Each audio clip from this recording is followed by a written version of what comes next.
제가 가진 성경으로 신약 215페이지에 있습니다. 신약 215페이지에 있는 사도행전 15장 36절에서 41절까지 말씀입니다.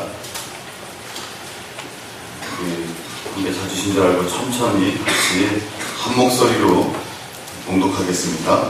며칠 후에 바울이 바나바더러 말하되 우리가 주의 말씀을 전한 각 성으로 다시 가서 형제들이 어떠한가 방문하자 하고 바나바는 마가라 하는 요한도 데리고 가고자 하나 바울은 밤빌리아에서 자기들을 떠나 함께 일하러 가지 아니한 자를 데리고 가는 것이 옳지 않다 하여 서로 심히 다투어 피차 갈라서니 바나바는 마가를 데리고 배 타고 그브로로 가고 바울은 실라를 택한 후에 형제들에게 주의 은혜에 부탁함을 받고 떠나 수리와 길르기아로 다니며 교회들을 견고하게 하니라. 아멘. 우리 글씨 전함대 나오셔서 하나님 찬양으로 영광을 드리겠습니다.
총 1차, 2차, 3차 성경의 부분은 아니고요. 우리 신학자들이 하는 부분인데 세 번에 걸쳐 전도 여행을 다니게 됩니다.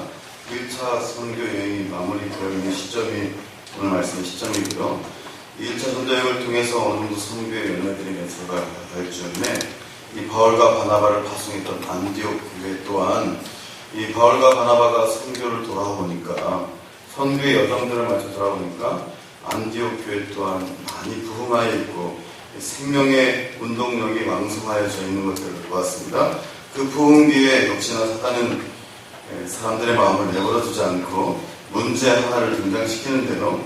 엉뚱하게 잘 굴러가고 있던 안디옥 교회에 유대 교사 하나를 등장시켜서 이방인이 구원을 얻으려면 할례를 받아야 한다라는 엉뚱한 가르침으로 교회를 혼란스럽게 합니다. 거기서 문제가 일단락되지 않고요. 이제 안디옥 땅에서 예루살렘 교회로까지 그 문제가 가져와지는 것들을 볼 수 있고요. 그 문제가 안디옥에서 예루살렘 교회로 옮겨지면서 교회사 최초의 회의인 예루살렘 공의회가 열리는 광경들까지 우리 지난 시간에 살펴보았습니다. 그 공의회의 결론으로 베드로의 변론이 있었고요. 아니다. 나도 처음에는 그렇게 생각했는데 하나님이 이방인도 예수 그리스도만 나의 구주 나의 하나님으로 여기면 구원하여 주신다라고 결론을 내렸고요. 마지막으로 야고보가 그 모든 공의회의 회개 정리를 하고 마무리를 하는 것들을 볼 수 있었는데요. 야고보 또한 구원은 오직 하나님과 예수 그리스도를 나의 구주 나의 하나님으로 고백함이 있다라고 정리했지만 예수님을 그리스도로 모시고 사는 사람은 적어도 3가지 정도는 경계해야 한다라고 가르침을 주는데요. 여러분 혹시 기억나십니까? 첫 번째 경계해야 할 게 뭐였습니까? 뭐였죠?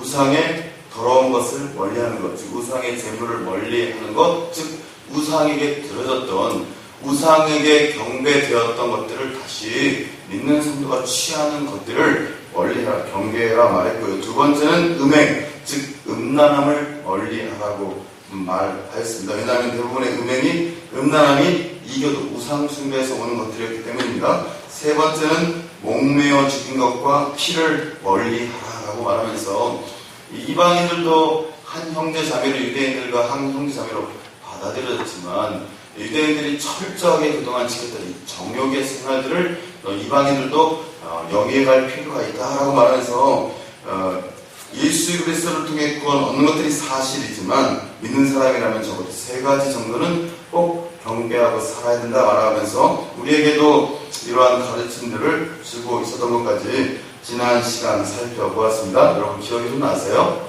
네, 얼마의 시간이 흘렀습니다. 그리고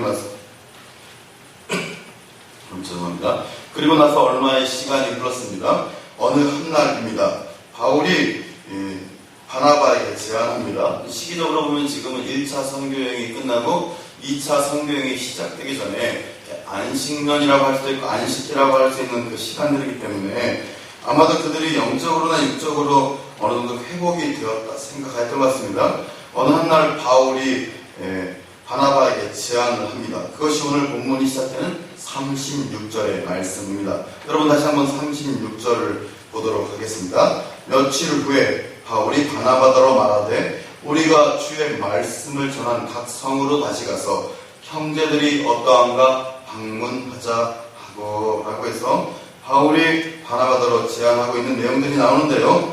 우리가 지난 전도여행, 흔히 신학자들의 구분으로 그 15장 앞에까지 있는 내용을 1차 전도여행이라고 부른다고 했습니다.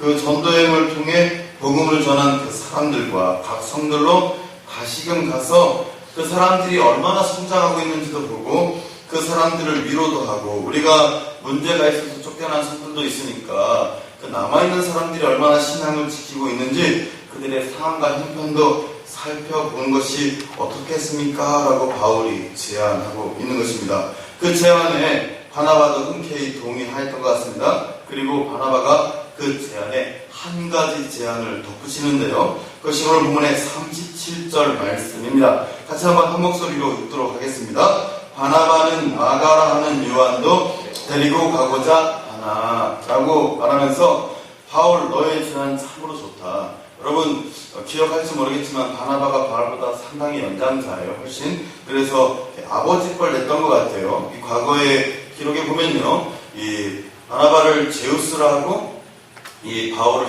이렇게 헤르메스라고 말하면서 이 두 관계가 얼만큼 나이 차이가 나는지가 이 한 일면으로 소개되고 있는 것들을 볼 수 있는데요. 좋다 바나바 바울아 너희 제안이 참 좋다. 그러나 이번 2차 전도여행 때는 또 떠나게 되는 전도여행에는 우리가 마가를 데려가고 싶다라고 말하는데요. 여러분 혹시 기억나세요? 이 앞전 말씀에 이 마가가 등장을 하는데요. 이 마가는 실상은 사도행전 13장에서 두드러지게 등장하지만 굉장히 여러 번 이 사도행전 가운데 등장하였습니다. 이 마가는 사도행전 2장에 나오는 오순절 성령 강림, 그 다락방에서 120명의 사람들이 성령을 받을 때 그 다락방에 있었던 집이 이 마가의 집입니다. 그의 어머니 이름은 마리아이고요. 또 사도행전 12장에서 여러분 기억나세요? 베드로가 밤중에 천사의 도움으로 옥중에서 옥문이 열리고 이 수갑이 풀려서 취록하는 과정들이 나오는데 그 베드로가 제일 먼저 갔던 집이 이 마가의 집입니다. 그곳에서 사람들이 뭐하고 있었다고 되어 있냐면 기도하고 모여 있었다라고 되어 있어요. 아마도 이 마가의 집은 초대교회의 중요한 가정교회의 장소였고요. 또 120명 이상을 수용할 수 있는 굉장히 부잣집이 아니었을까라고 생각되어지는데 그때부터 등장하는 것이 마가이고, 또 성경에서 우리가 이 마가를 왜 잘 알고 있냐면 2차 전도 여행 때 바나바의 초로 그때도 마찬가지로 이 버가까지 동행했던 사람이 이 마가이고요. 그러나 어떤 일이 있었는지는 잘 모르겠지만 이 마가가 중도에 돌아오게 되죠. 그리고 이후에 오늘 갈라섬으로 인해 바울과 바나바는 갈라섰지만 이 마가는 바나바를 따라다니다가 그 후에는 베드로를 따라다녀서 베드로의 제자가 됩니다. 베드로 전서에 분명히 기록이 되어 있고요. 또 그 베드로를 따라다니다가 계속해서 변화되고 은혜가 돼서 이 사람이 마가 복음이라는 복음서를 남기는데요. 다시 조금 앞으로 오면요. 이 마가가 사도행전 13장 13절에 보면 어쨌건 1차 선교 여행을 잘 하다가 중간에 이 밤빌리아 버가라는 곳에서 돌아오는데 성경이 그 내용들을 자세히 기록하고 있지 않지만 많은 시작자들이 이렇게 추정합니다. 앞서 소개했듯이 이 마가는 부잣집 아들이라고 했어요. 고생 한 번 없이 잘한 사람이었는데 이 밤빌리아에 있는 이 버가 이후의 선교 코스를 지도를 통해 살펴보게 되면요. 굉장히 그동안은 그 버가 전까지는 수로를 통해 전도를 하던 바울과 바나바가요. 이제 버가부터는 육로를 통해 전도를 하게 되는데 다 산악지형입니다. 험난한 산령을 산악지대를 넘어야 하는 것들을 알고 이미 지쳐버린 이 수로 여행 가운데 지쳐버린 마가가 이 고생함 없이 자란 마가가 앞으로 있을 여정을 지레 겁을 먹고 돌아갔다, 중도에 포기했다라는 견해가 많은 신학자들의 지배적인 의견입니다. 그러나 정확한 사연은 성경이 기록되어 있지 않기 때문에 알 수 없지만 분명한 것은 그가 선교의 막중한 사명들을 기록하고 포기하고 돌아간 것만은 사실입니다. 바울에게 그 사실들은 더욱 못마땅했던 것 같습니다. 이 선교의 열정으로 한참 불타오르고 있는, 그래서 매를 맞으면서 죽음의 사선을 넘나들면서까지 이 선교의 여정을 포기하지 않았던 바울에게 이 선교가 생명보다 소중한 건데, 예수 그리스도의 복음을 전하는 일이 그 어떤 일보다 중요한 건데 힘이 들 것 같아서 포기했다는 사실은 쉽게 용납되지 않았던 사실인 것 같아요. 오늘 본문이 그 사실들을 더욱더 강력하게 뒷받침하는데요. 여러분 38절 말씀을 같이 한번 한 목소리로 읽겠습니다. 바울은 밤빌리아에서 자기들을 떠나 함께 일하러 가지 아니한 자를 데리고 가는 것이 옳지 않다 하여. 이건 재밌는 표현이 하나 발견되는데요. 함께 일하러 가지 아니한 마가라고 되어 있나요? 함께 일하러 가지 아니한 자라고 되어 있어요. 이름 또한 부르고 싶었지 않았던 것 같아요. 이것은 헬라어 성경에도 똑같이 표현이 되어 있어요. 우리가 좀 한국어로 말하면 고유 명사가 있고 인칭 대명사가 있는데, 고유 명사는 이름, 그러니까 즉 여기다 마가라고 했으면 고유 명사이고요. 뭐뭐한 자, 그 사람 뭐 이렇게 하면 인칭 대명사인데, 분명히 헬라어 성경에도 인칭 대명사로 이것들이 기록되어 있는데요. 이 사실들이 왜 중요하냐면, 함께 일하러 가지 않은 마가라고 해서 고유 명사를 사용하면 지금 그 사람 자체가 못마땅하다라는 표현입니다. 지금 제가 말하는 것은요, 국어적인 느낌이나 표현이 아니고 당시 이 성경을 기록한 헬라적 개념을 지금 이야기하는 겁니다. 그런데요, 성경이 말한 대로 함께 일하러 가지 아니한 자에서 인칭 대명사를 쓰면 바울의 마음이 그 사람을 내가 용서할 수 있지만 그렇게 그 사람의 일에 대한 태도나 그 사람의 일처리 능력을 놓고는 그 사람을 평가하고 싶지 않다라는 표현들을 갖고 있어요. 그래서 바울의 38절에서 함께 일하러 가지 아니한 자라고 하면서 하고 있는 이 반대는 내가 정작 마음에 들지 않는 것은 그 사람 자체가 아니고 아직 어리고 철없는 마가 자체가 아니고 그 사람이 가지고 있는 마가가 가지고 있는 소명의식 자체가 문제이다라고 반대하고 있는 것입니다. 여러분 이해가 되십니까? 이것들이 왜 중요한지는 뒤에 차차 설명하도록 하겠습니다. 그런데요, 왜인지 지난 1차 선교여행을 함께 다니면서 생사를 함께 넘나들고 함께 매를 맞고 함께 죽음의 고비 가운데 모든 기쁨과 슬픔을 맛봤던 동역자여 친형제 같은 바울과 바나바가 이 마가의 문제에 있어서만큼은 의견이 좁혀지지 않는 것들을 볼 수 있습니다. 본문의 39절입니다.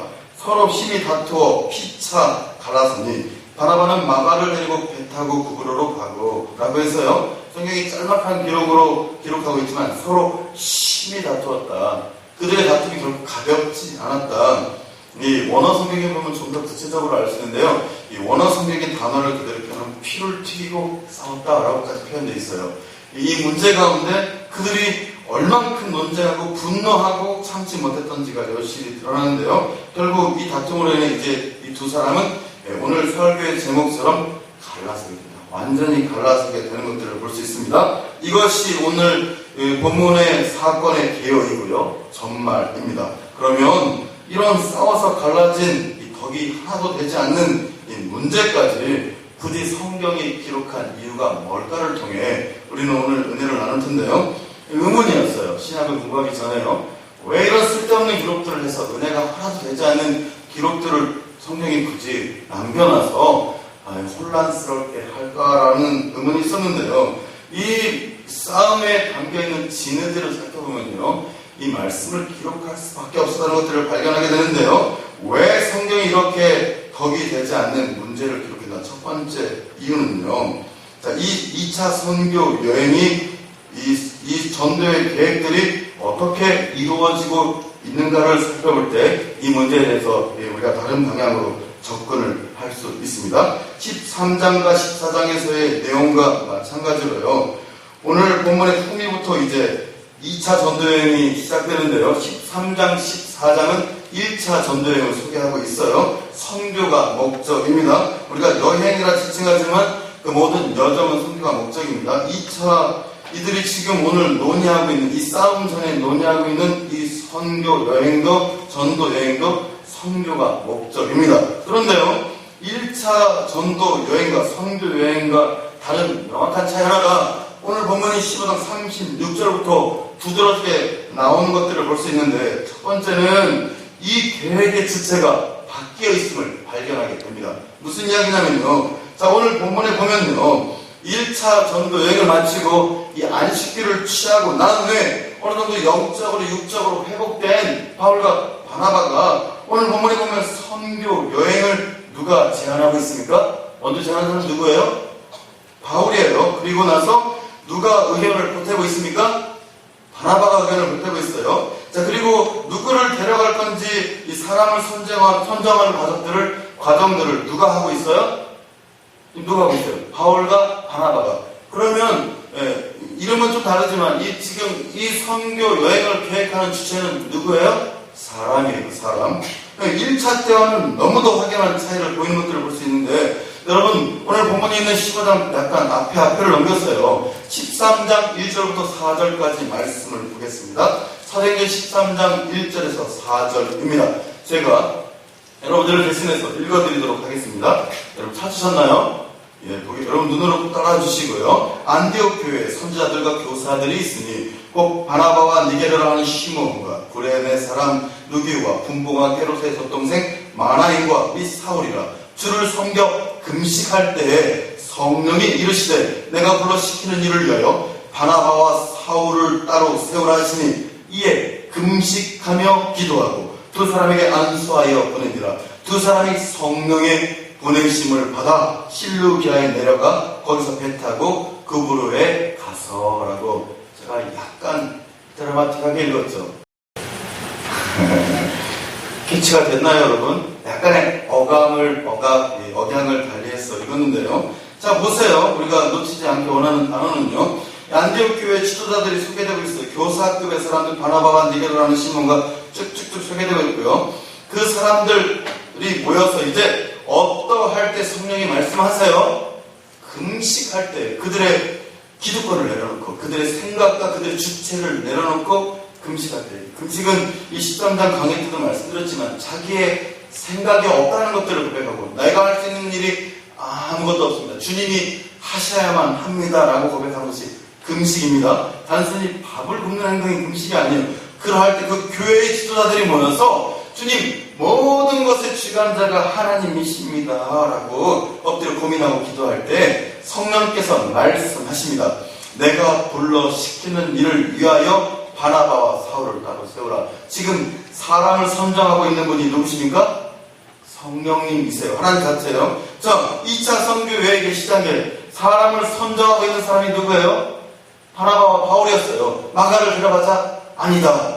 그러면 누구를 마가는 이래서 안 된다 라고 사람이 하고 있는데, 원래 이 선교의 과정 가운데 주관자가 성령님의 것을 보여주고요. 3절입니다. 이에 금식하며 기도하고, 이 금식이 단순히 한 번으로 끝나지 않았던 것들을 보여줘요. 계속해서 반복적으로 또 이제 사람을 세우고 나서 또 금식해요. 그러면 왜 사람을 세우셨는지에 대한 의문이요. 두 사람에게 안수하여, 즉 인간의 뭔가 조건들을 그들에게 가미하지 않고, 인간의 뭔가 요즘 말로 하면 선교 자금이나 선교 이제 지도나 이런 것들, 그들의 전략적 인구조사나 지역조사 이런 것이 아니고 오직 하나님을 의지할 수 있는 안수함으로 그들을 보내니 두 사람이 성령님의 보내심을 받아 철저하게 성령님으로 하나님으로부터 시작해서 하나님으로 이 1차 전도 여행의 계획들이 세워지고 선발이 되고 이루어지고 있는 것들을 분명히 말씀이 보여줍니다. 그런데 지금 2차 전도 여행의 이 출발점은 어떻습니까? 다시 말하지만 인간이 제안을 하고 인간이 계획을 하고 인간이 사람을 선정을 하고 인간이 주체가 되어서 일을 하려고 하니까, 이 얄팍하게 보면 이것은 단순한 싸움의 문제지만 하나님이 이 일들을 어긋나게 하시는 겁니다. 아니다. 선교는 그렇게 하는 것이 아니다. 내가 때가 되면 내가 너희들을 불러서 다시 너희들에게 마음, 하트를 주고 열정을 주고 비전을 주어서 나가게 할 건데, 너희가 무엇이라고 이것들을 계획하는 의도는 참 좋아요. 의도는 선교예요. 목적은 선교예요. 의도는 참 좋지만 아무리 좋은 의도라도 하나님의 계획하신가, 하나님의 주권과 하나님의 주체가 있지 않으면 그것들은 문제일 수밖에 없다라는 것들을 오늘 말씀이 분명히 보여주고 있는 것입니다. 아마도 바울과 바나바가 이랬겠죠. 어느 정도 경륜도 쌓였잖아요. 이제 1차 전도여행을 통해서 어느 정도 경륜도 쌓이고 경험도 있잖아요. 이런 지역은 어떻게 전도를 하고, 유대인이 약간 섞여있는 지역은 회당에 들어가서 전도를 하고, 유대인이 없는 지역은 어떻게 사람들을 포섭해가지고 전도를 하고 제사를 양성해서 어떤 상황일 때 치고 빠져야 되는지 이제 어느 정도 경험이 쌓였기 때문에 아마 그들이 그런 자신의 경험을 바탕으로 이 일들을 진행했던 것 같아요. 그러나요, 바울과 바나바가 놓치고 있는 것은 뭐예요? 모든 일들이 금식하고 기도할 때 성령의 말씀하심으로 이루어졌다라는 것들을 그들이 놓치고 있는 것입니다. 자, 성령이 말씀하시고 성령이 보내시고 성령이 계획하시는 1차 전도여행은 어땠습니까? 인간적인 눈으로는 비참합니다.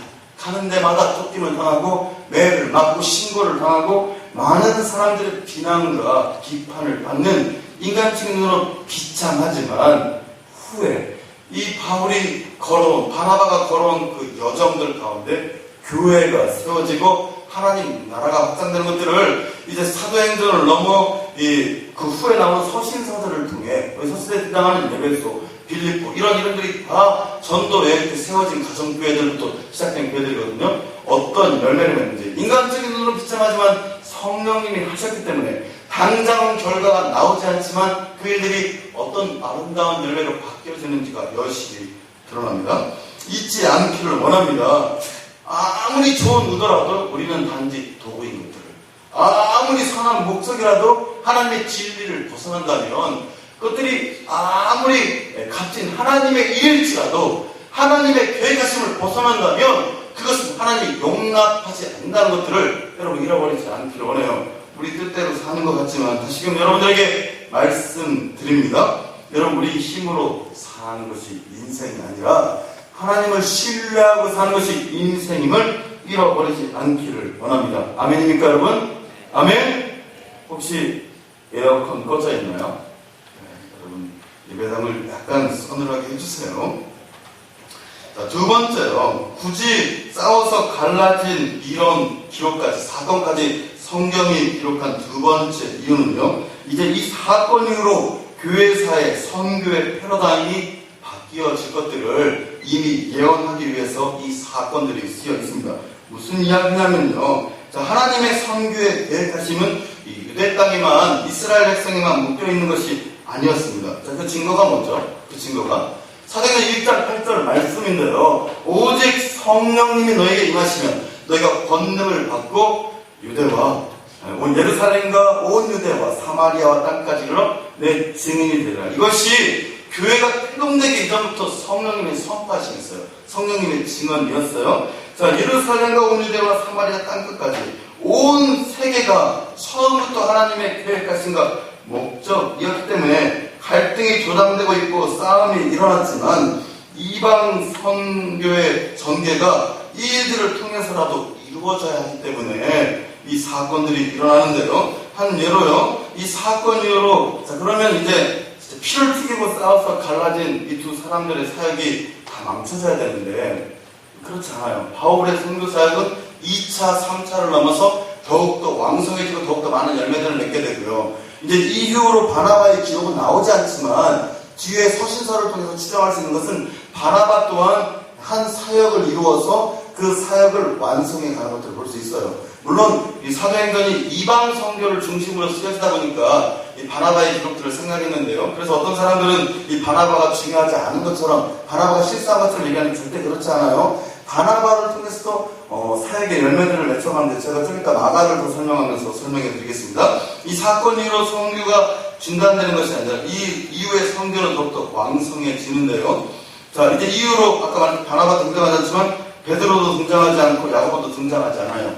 이 예루살렘 교회 1세대 지도자들은 사라져요. 자연스럽게 지도자 세대 교체를 하나님이 하게 하시고요. 이 사건 이후로. 그리고 예루살렘 교회에 묶여있던 이 꼭 공회를 거쳐야 문제가 해결되던 그 선교의 중심을 안디옥 교회로 옮기면서 이제 예루살렘 교회는 더 이상 중요하지 않습니다. 이제 이후로 공회는 안디옥 교회를 중심으로 열립니다. 안디옥 교회로 옮기시면서 이방 선교를 사용하시는데 문을 사용하신 그 증거가 어디 나오냐면 바나바는 자기가 먹였던 자기 조카예요. 마가를 데리고 여행을 떠나요. 그런데 바울은 누구를 데리고 여행을 떠나요? 실라를 데리고 떠나요. 이 실라 하나님이 원하는 방법이 아니었지만 하나님이 그들을 싸움 가운데서도 그들을 포기하지 않고 이 바울에게 실라를 붙이는데요. 여러분 바울이 어떤 백그라운드를 가진 사람이었죠? 그가 뭐 학벌적으로 이런 거 말고요. 그는 유대인이었지만 이방 땅에서 태어나요. 이방 땅에서 태어나서 철저하게 타문화권 가운데 자랐어요. 그는 예루살렘에서 자라지 않았어요. 타문화권에 살다가 그가 성년이 됐을 때 예루살렘에 와서 가말리알의 문화생이 되고 유대의 문화를 접한. 그래서 이중 문화가 너무도 익숙한 사람이에요. 그런데 이 신라는요, 이 신라는 아버지가 헬라인이에요. 그리고 어머니가 유대인인 나면서부터 다문화권에 이중 문화를 소유하는 사람이고요. 그래서 이 아버지에 의해서 이 신라는 나면서부터 로마의 시민권을 가지고 있어요. 지금은 나오지 않지만 2차 선교 여행 중인 사도행전 16장 37절에 보면 그 사실들이 나와요. 감옥에 이유 없이 갇히게 되니까 바울이 나와 신라는 우리는 로마의 시민권자인데 왜 가두냐라고 말하면서 이 신라가 로마의 시민권자들을 것들을 드러내요. 이 로마의 시민권이 왜 중요하냐면요. 이제 바울이 더 이상 예루살렘 근동을 돌아다니지 않고 아시아를 넘어 유럽 지역을 선교하게 되는데요. 당시 어느 나라든지 통용되는 시민권이 로마의 시민권이었어요. 이 바나바가 소유하고 있지 않던 로마의 시민권을 가지고 새로운 짝을 엮어주시면서 선교의 지경들을 하나님이 그렇게라도 그런 방법을 통해서 넓혀주시는데요. 또 한 가지, 자, 아버지가 헬라권의 문화의 사람이고 어머니가 유대인이었기 때문에 성경이 그것들을 자세히 기록하고 있지 않지만 추정하건대 당시에 타문화권 다문화 가정의 사람들이 그랬던 것처럼 이 신라는 적어도 2개국어 이상이 능통한 이중 언어 이상이 되는 사람이었어요. 여러분 보세요. 선교하는데 이 이중 언어는 굉장한 무기입니다. 그래서 하나님이 이 바나바를 비롯한 1세대 베드로와 이 유대 문화권 안에 갇혀있는 지나간 세대들을 지나가게 하시고 그들의 지도력과 영향력들을 이제 후로 그들이 잘못되었다는 건 아닙니다. 새로운 패러다임을 해서 그들을 뒤로 물러나게 하시고 새로운 리더십 바울과 신라를 전면에 부각시켜서 새로운 하나님 나라의 세계 새로운 이방 선교의 포문을 여는 그 시발점이 오늘 이 싸움에서부터 일어나고 있다. 그러면요 여러분, 이 싸움이 단순한, 육적으로 보이는 단순한 싸움이 아니라는 거예요. 성경이 이런 싸우는 문제까지 굳이 기록한 이유는 이 싸움 내면에 담겨있는, 이 속에 담겨있는 진의가 중요하다는 것들을 우리 가운데 가르치는데, 자, 제가 아까 설명하지 않은 이 마가에 대해서 설명해 봅시다. 자, 그러면 이 바나바는 마가를 데리고 이제 떠나요. 하나님이 이 바나바가 잘못되지 않았다는 것들을, 자, 성경 한 군데를 찾겠는데요. 골로새서 4장 10절입니다. 여러분 같이 한번 찾읍시다. 골로새서 4장 10절 말씀인데요. 신약성경 328페이지에 있어요. 328페이지. 골로새 4장 10절, 11절. 골로새 4장 10절, 11절. 제가 읽어드립니다. 나와 함께 갇힌 아리스다고와 바나바의 생질은 사촌 조카를 의미하는 거예요. 조카 마가와 이 마가에 대하여 너희가 명을 받았음에 그가 이르거든 영접하라. 유스도라는 예수도 너희에게 문안하느니라. 그들은 헬라파이나 이들 많은 하나님의 나라를 위하여 함께 역사하는 자들이니 이런 사람들이 나의 위로가 되었느니라. 이 골로새 4장은 바울의 말년에 기록한 자신의 회고록 같은 책이 이 골로새 4장인데요. 자신의 인생을 회고하면서 이 마가를 뭐라고 표현해요? 나의 위로가 된 사람 중에 한 사람을 표현해요. 그런데 이 마가와 함께 등장하는 사람들을 헬라파로 이야기하고 있어요. 무슨 얘기냐면 바울과 신라는 이방 땅을 위해 열심히 선교했고요. 바나바와 이 마가는 유대 땅, 여전히 남아있는 유대 땅과 그리고 유대 이주민들, 여러분 앞서 1차 여행을 통해 봤던 회당을 중심으로 계속해서 전도 여행을 펼쳐갑니다. 지금은 이해되지 않는 이 사람을 바울이 인생에 이제 성숙한, 어느 정도 영적으로 육적으로 성숙한 시기가 될 때 그를 받아들이고 그와 교제함들을 통해 그를 나의 위로가 된 사람이고, 하나님의 그분 결코 이 싸움을 그저 싸움으로 남겨놓지 않았다는 걸쭉적인 증거죠. 또 한 가지 바울의 유언장을 보겠습니다. 디모데후서 4장인데요. 이 디모데후서 4장은 바울의 유언장이에요. 지금 신약 346페이지에 있어요. 디모데후서 4장 9절에서 11절 말씀입니다. 346페이지 디모데후서 4장 9절에서 11절을 우리 저와 같이 천천히 한 목소리로 읽겠습니다. 시작! 너는 어서 속히 내게로 오라. 데마는 이 세상을 사랑하여 나를 버리고 데살로니가로 갔고, 그레스게는 갈라디아로, 디도는 달마디아로 갔고, 누가만 나와 함께 있느니라. 내가 올 때에 마가를 데리고 오라. 그가 나의 일에 유익하니라. 아멘. 아멘입니까, 여러분? 네. 하나님이 이 마가를 통해서도 바나바를 통해 또 다른 역사를 만들어가는데, 이 마가가 아직은 어리고 성숙하지 못해서 소명을 잘 감당하지 못하는 사람이지만 얼마나 유대 땅을 중심으로, 유대인들을 중심으로 사역을 잘했던지 하나님 나라에 그가 나에게 유익한 사람이다라고 그의 마지막 유언에 그를 그렇게 칭찬하고 있고요. 또 다른 이제 우리가 정경으로 받아들이고 있지 않지만 베드로복음서에 보면 이 마가가 바울의 사역의 후계자로 지명이 되는 거죠. 그러나 성경이 아니라 제가 확신하고 이야기할 수는 없어요. 그러나 신학적으로는 그것들을 정설로 받아들이고 있어요. 그만큼 굉장히 중요한 인물로 부각이 돼요. 얄팍하게 보면 문제처럼 보입니다. 하나님의 계획하심이 없는 실수도 저질렀습니다. 그러나 여전히 포기하지 않는 하나님의 사랑하심이 그 안에 있고요. 하나님 선교의 과정과 열매들을 쉬지 않으시기 위해서 그 싸움을 넘어서 여전히 선교의 여정들을 만들어 가시는 것들을 볼 수 있습니다. 여러분, 우리에게도 갈등이 있을 수 있어요. 문제가 일어날 수도 있지만 우리가 여전히 하나님의 자녀라면 하나님께서 우리를 통해 여전히 역사하시는 그 은혜가 우리 가운데 있는데요. 여러분, 우리가 잃어버리지 않기를 원합니다. 하나님이 만들어 가시는 선교의 역사 가운데 우리 또한 포함된 사람임을 잃어버리지 않고요. 때로는 우리가 가운데 일어나는 문제를 넘어서 또 우리가 마음대로 결정하는 이 주체함을 넘어서 하나님의 주권들을 세워가길 원하시는 사실들을, 그리고 선교 역사들을 이어간다는 사실들을 잃어버리지 않기를 원합니다. 아멘입니까, 여러분? 여러분, 다시금 짧게 복습합시다. 모든 아무리 좋은 일이라도 주관자는 하나님이셔야 합니다. 아멘입니까? 바울과 바나바가 실수했던 이유는 뭐예요? 약간 사단인데 당시 성경이 없었기 때문에 정확한 가이드라인이 없어서. 근데 우리가 실수하면 뭐가 돼요? 우리에게는 정확한 가이드라인이 있어요. 성경. 우리가 실수하면 완전 바보예요. 사용 설명서를 놓고 사용 설명서를 옆에 놓고 사용 설명서대로 작동하지 않으면서 이게 작동하지 않는다고 말하는 것과 똑같아요. 바울과 바나바보다 우리가 더 어려워져요. 그들은 갈라서는 문제에 그쳤지만 우리는 더 큰 문제에 봉착할지도 몰라요. 여러분 잃어버리지 않기를 원합니다. 모든 역사의 주관자 되시고 모든 선교의 주인 되셔서 우리를 사용하기 원하시는 하나님의 사역 앞에 오늘 순종함으로 반응하며 나아갈 수 있는 저와 여러분 될 수 있기를 주님의 이름으로 축복합니다. 아멘입니까? 우리 함께 일어나서 찬양하기를 원하는데요. 우리 전능하신 나의 주 하나님을 찬양합시다.